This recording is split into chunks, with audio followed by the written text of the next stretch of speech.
So, it is unboxing time. And, pumili nga po pala ako sa my Posh. Yan. Posh. So, ito po is pang girl. Size po nito is 37 to 38 made in China. Ewan ko kung totoo siya. So, sa Posh po ito nabili. And,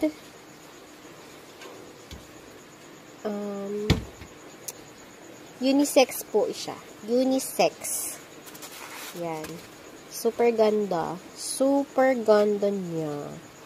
Lalo pagka isusuot mo is talagang mako-comfy yung kit mo. And sabi ko nga, unisex to.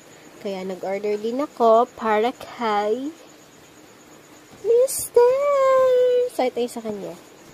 Yan. So, ang size naman ng paa niya is 44 to 45. So, sakto lang naman sa paa niya to. Yan. O, diba? May couple slippers na kami. Ha? Danda. Super ganda niya, oh.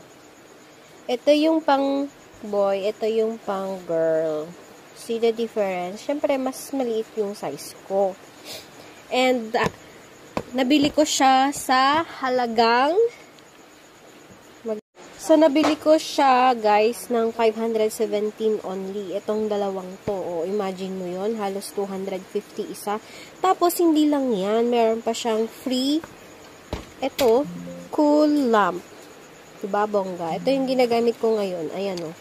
Ayan, o. Nagamit ko na siya. So, super legit niya, guys. So, order na din kayo sa my Posh. May pa-freebies pa sila. O, diba? Sa live ko siya binili, eh. Yan.